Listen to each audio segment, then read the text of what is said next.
Eye mani so say mesan ehia ubiom. Ewo YouTube so esan so mete attention studio has say. Attention TV as we inspire you more. We educate you, entertain you, and also inform you. And that's so in penifo ekukun sem amame. Asoneso say me akosia sparkles. Men sanfa embetu dwa na wa wasonte ye wani hu ye no. Obehu na machecho mu enso ama wate ase papa ye. Ensem because say no akoye say no say wo followers. Bese me bisa wo. Say wo followers. Na wo followers anya de wo ye de ana say omodimbo ana ye de wo ye ade. Ubenye mu nchiremu se metwa me ho ba nanso ansa na no wana wasa masene eye University Foundation say wodie emwo bia say yaketwe bia say a drop of water makes a mighty ocean and to so there 1 cedi eye 2 cedis eye mo bag 5 kilos eye angwa eye nsuo bottle pack ya odie fabeboa University Foundation na nyame ebe shop se na nyame so egusu ehra ono no enye se nyoma ne ka ode pa na ska no de pa odugu ni feel ode boa mobrowa ejamka wona oni bie ene wana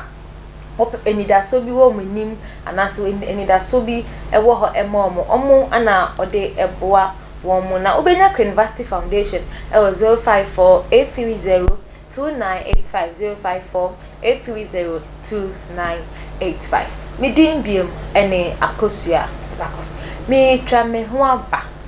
ye ba sisia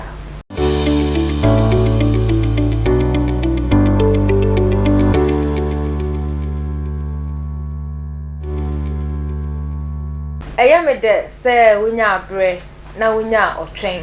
ede train me bra me kwaji mabwafo nkrato e baaye me dim biem ne akosia sparkles. Attention TV esuni attention multimedia, we inspire you more. Na se wajani o Facebook and YouTube dia. YouTube na wa subscribe, na wa comment, na wa share enso amame. Na o share so na me be share na wo so share attention for no. Na ende in some yensa aka any bi say yeni na yanyum tini a owo Ghana. And then there now bekebia matinina na matinina o si ministry ba matinina is it at the rush ba matinina matinina mehunina and there bakopie mu ewo nyankonton ewo bogoso ewo eastern region na okopie ho na nyese okoto matinina wo enye se okoye show enye se okosa na dofo bipo enye se okoche ska ono so wanko foundation ono nso so a wanko ye recording na wanko twa video ene de ye se ye de Fameye esi akonya so ewo wasa nyankonton ewo bogoso ewo western region they say no mpamochowo mona mumbu Fameye no ne mona munya ne fans no ese wuntimi fe ne Fameye nko awo ese enu de e wo se wo di title bi de oba o se nana matini na nana Fameye matini na nana de da form nti ende ensama yete e wa Attention TV ha ne say ene ni ye hwehwemu san ye kroje san ye nokre ene se Fameye yesino akonya ewo wasanya nkonton wo bogoso ewo western region ahase na me free hosowa na ene de garden sugar strike a post aseme ya remix bi amano na wo mo na ye beka ya infia etwemi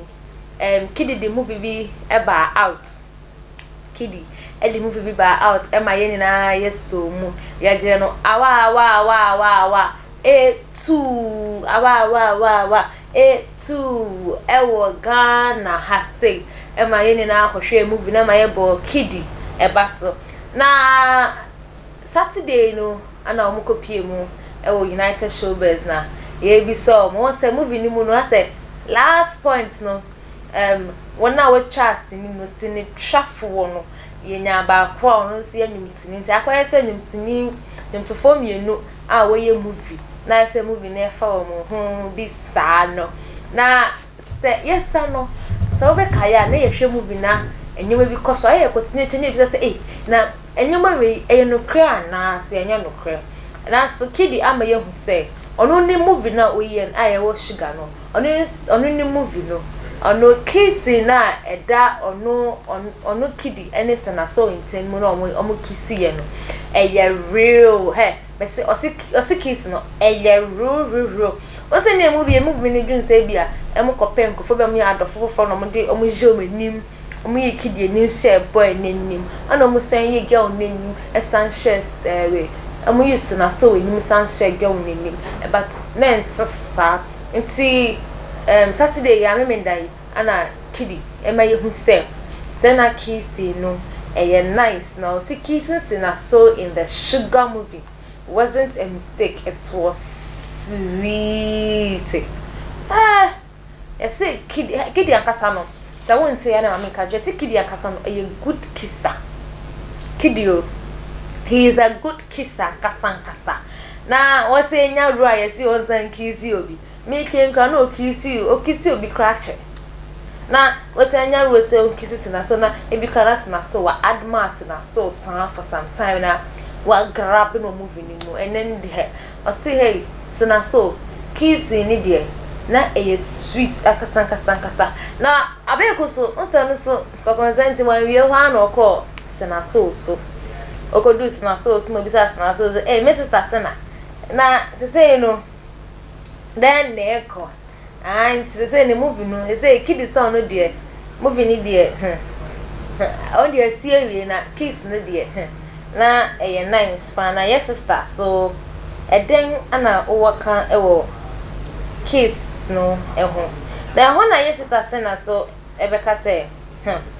kiss no crowd there ya na me crowd movie ni ye twawe ni me hwe ye because aya na aya me say like was it real like oh my god like men na me ye ya na say ye bi ana ye ntwa to so bi nti yes sister sena there o see or no kiss ni there ono kasa no bi ye no on share movie ne but na ni re fi bibi sebe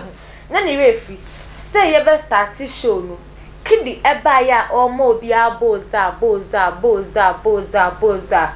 what do you do nkwan so say do mine with a kiss just now so kra up like meaning sesena after movie na asa wa be pe Kidi asem na ase o de omo aboza kwa o de ankajiboza na tanji we ni kan o de o do have say no I don't like it. If you don't like it, what do you like? If you don't like it, what do you like? So why, if you like it, why don't you go and watch the video? Sister Sinaye, if you don't like it, why don't you go and watch the video or watch the movie? But you are saying that you the movie you can't watch it because you know you're thinking down, you're sitting down, you're thinking say the movie was it real? Did you really do it? Oh my god. Sena oh dear. On say one kasano mentamase movie video na Ghana for yen disappoint mo ye ma mo nimwu ye ma mo nsam kra ni mu ntino e ho an ye jeje se mu date o le se mu date a mo nka na ye ni na ye ntibi na ye fancy ye bia na obi kra nso ani wo yes ye brother Kidi mu ntimpacho mo ma ye na ye nka no kra no nti o kan na eze aka no kra no what ana se so o feel Kidi a o de be catch am Kidi de minwa peni like kan bia menesi so amma ahannom ana ende me de ensem no ebesisi me de yan akosi aspakos na attention TV sini se wonya ye hwe bia ma obi so enhwe bi na wanye sisifo na wanye te se wo ye hypocrite we kan say ase onkwan wo pe ase onkwan wo pe obi so epebi ahwe ebia no nte nsama ekoso wo Ghana ha sei na encha kese nkoma the CEO or that attention TV and then the manager no so attention TV me cameraman me da was am no me juma na MCL me supporters one of my stories me da munna ase me munu hwa ye nya amado yesan ebehia